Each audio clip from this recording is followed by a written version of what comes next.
सिंह को सिंबल दे दिया है, टिकट दे दिया है। दूसरा सीट था तरारी, यहाँ से भाकपा माले के सुदामा प्रसाद जी विधायक थे। नियोजन वाजिब है कि इतने दिनों बाद स्वतंत्रता के बाद क्या उन क्षेत्रों में नहीं है, तो हम जैसे लोगों के लिए ताली तो बनती है, बजाइए जोरदार बल दे दिया गया है और टिकट दिया गया है। और सबसे हॉट सीट जो इमामगंज है, जो कद्दावर नेता बिहार के पूर्व मुख्यमंत्री जीतनराम मांझी जी यहाँ से बिहार में विधानसभा के उपचुनाव हो रहे हैं और जिन सीटों पर उपचुनाव हो रहा है वहां पर अधिकांश उम्मीदवार वैसे ही उतारे गए हैं जो घर से ताल्लुक रखते हैं, जो पहले चुनाव में जीते थे।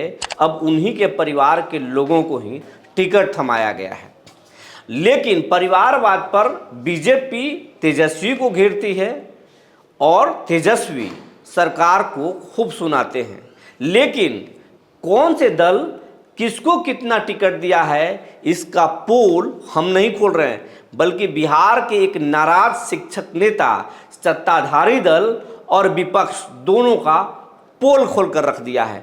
क्या बोल रहे हैं शिक्षक नेता केशव कुमार, जरा सुनिए। पदाधिकारी हो या कर्मचारी हो, राजनीति में भाग लेना न सिर्फ नियमतः विरोध है बल्कि उसे पाप माना गया है। हम लेते भी नहीं है, लेना भी नहीं चाहिए, लेकिन एक शिक्षित समाज होने के नाते, एक शिक्षक होने के नाते हमारा कर्तव्य बनता है कि हम जानें और लोगों को बताएं कि क्या स्थिति है। सबसे पहले हम बता दें आपको कि बेलागंज में उपचुनाव हो रहा है, जहां पूर्व से राजद के सुरेंद्र प्रसाद यादव जी, जो कद्दावर नेता हैं, वो विधायक थे, अब सांसद बन चुके हैं।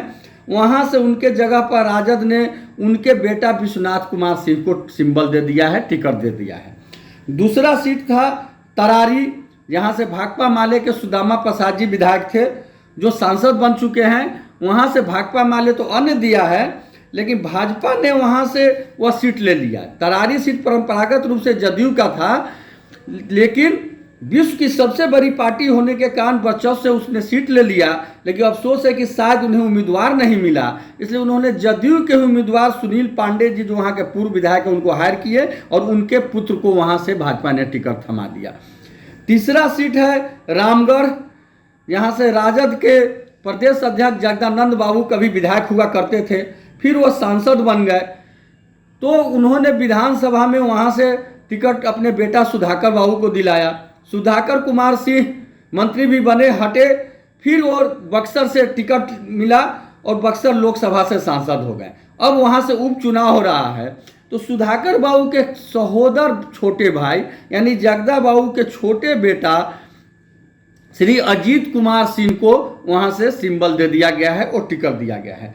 और सबसे हॉट सीट जो इमामगंज है, जो कद्दावर नेता बिहार के पूर्व मुख्यमंत्री जीतनराम मांझी जी यहाँ से विधायक थे, उन्हें 4 सीट मिला था, वो विधायक बने थे। लोकसभा में उन्हें 1 सीट मिला एनडीए गठबंधन के तहत, तो खुद वहाँ से चुनाव लड़ गए। फिर उन्हें एमएलसी में 1 सीट मिला, तो वहाँ से अपने बेटा को चुनाव लड़ा दिए। फिर मंत्रिमंडल में उन्हें 1 सीट मिला, तो बेटा को मंत्री बना दिए।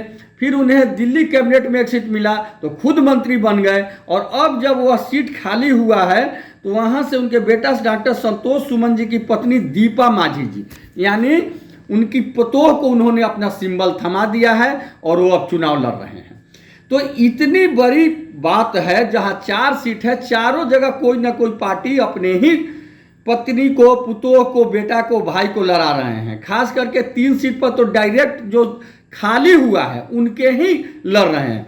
तो भाई यह तो कन्फ्यूजन वाजिब है कि इतने दिनों बाद, स्वतंत्रता के बाद, क्या उन क्षेत्रों में नहीं है, तो हम जैसे लोगों के लिए ताली तो बनती है, बजाइए जोरदार ताली, क्योंकि जो जनता है उसका काम सिर्फ ताली बजाना है, दरी बिछाना है, लेकिन अपने हक की बात बोलना नहीं है, क्योंकि हक की बात बोलिएगा तो केस हो जाएगा, जेल जाना पड़ जाएगा। इसीलिए हमने सोचा कि थोड़ी हम जानकारी ले भी ले और थोड़ी जानकारी दे भी दे कि जो भी शिक्षित लोग हैं, जागरूक लोग हैं, थोड़ा सोचिए कि कब बिहार में प्रजातंत्र लागू होगी, कब बिहार में लोकतंत्र लागू होगी, कब बिहार की स्थिति सुधरेगी, कब यहाँ के गरीब गुरुआ के नाम पर चंद मुट्ठी भर लोग शोषित करते रहेंगे उनको और अपना तिजोरी भरते रहेंगे। गरीब तो गरीबे रह जाता है, लेकिन गरीब का नेता काफी अमीर हो जाता है। यह कब सुधरेगा? जब हम जगेंगे, जब हम शिक्षित होंगे। और इसमें सबसे अधिक अहम भूमिका है तो शिक्षकों की होगी, क्योंकि उन्हें जगाना पड़ेगा, उन्हें अपने बच्चे को पढ़ाना पड़ेगा, उन्हें गरीब गुरुआ के बच्चे को पढ़ाना पड़ेगा। वो पढ़ेंगे, जागरूक होंगे, तभी अपने अधिकार को खोजेंगे और अधिकार को लड़ेंगे। अभी चुनाव का समय हो गया है, आ गया है, बड़ा बड़ा रैली होगा, बड़े बड़े पद यात्रा होंगे, बड़े बड़े गाड़ी यात्रा होंगे। और जो नेताजी यात्रा करेंगे उनका बेटा पढ़ता होगा ऑक्सफोर्ड में, उनका बेटा पढ़ता होगा जेएनयू में, उनका बेटा पढ़ता होगा डीयू में, पीयू में, तो सीधे वो टिकट लेकर आएगा चुनाव लड़ने। कहेंगे कि हमारा बेटा तो योग्य है, तो चुनाव नहीं लड़ेगा। और हम आप जैसे गरीब लोगों के बेटा रोड पर इंकलाब जिंदाबाद, कभी हिंदुत्व बचाने के लिए, तो कभी मुस्लिमित्व बचाने के लिए, तो कभी सिख बचाने के लिए, तो कभी जात बचाने के लिए हम लोग उनके पीछे पीछे पीछे पीछे करते रहेंगे और सारी जिंदगी इसमें बीत जाएगी। इसलिए आप तमाम जागरूक और शिक्षित लोगों से आह्वान करते हैं कि आप पढ़ाइए, पढ़िए और जागरूक बनिए और जागरूक बनाइए। बिहार जगेगा, देश जगेगा, शिक्षक जगेगा, विश्व जगेगा, और तभी विश्व का कल्याण होगा। इन्हीं शब्दों के साथ एक बार पुनः आप सभी लोगों को नमस्कार, जय हिंद।